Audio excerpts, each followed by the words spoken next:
I am Anne of Bohemia, daughter of Emperor Charles IV and Elizabeth of Pomerania, born into the golden courts of Prague, yet destined for a foreign throne. My story begins in earnest in 1377 when I was a young woman of 11, my future unfolding as whispers of alliances between my house and England reached my ears. In 1382, my journey to England began, a voyage of hope and trepidation. I was to wed Richard II, King of England, a man I had never met. Politics bound us, love was an afterthought. But as I arrived, greeted by the damp chill of London and the curious eyes of the court, I resolved to make this kingdom my own. My marriage to Richard was met with skepticism. The nobility disapproved, for I brought no dowry, only promises of peace between England and my brother Wenceslaus, King of the Romans. Yet, in Richard, I found a partner of surprising tenderness. Though he was young, impulsive, and often misunderstood, he treated me with kindness, a rare treasure in a world where queens were often pawns.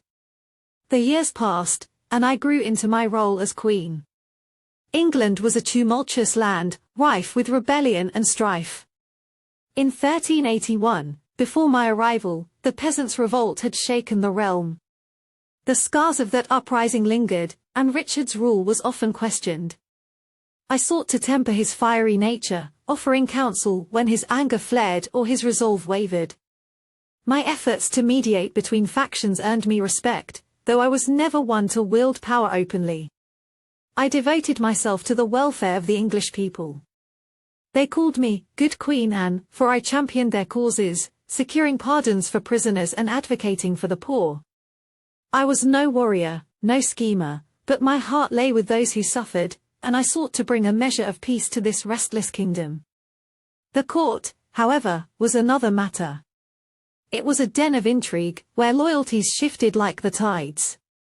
I witnessed Richard's struggle against the Lords Appellant, who sought to curb his authority.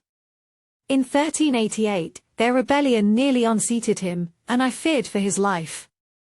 Yet, Richard emerged stronger, though embittered, and I stood by his side, his unwavering ally. Our marriage, though childless, was not without affection. We shared a love of art and culture, fostering the works of poets and scholars. Geoffrey Chaucer himself thrived in our court, his words capturing the spirit of our time.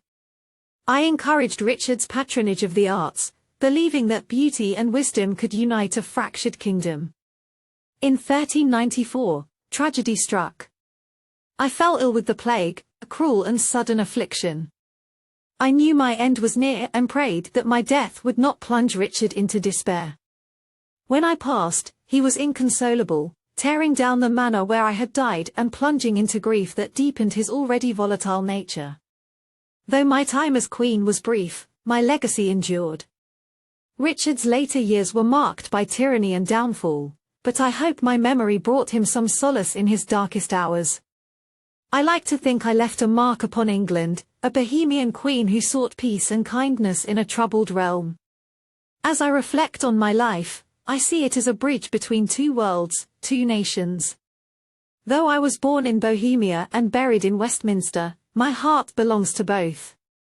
History may remember me as Richard's queen, but I lived as Anne, a daughter, a wife, a queen, and above all, a woman who sought to bring light where shadows fell.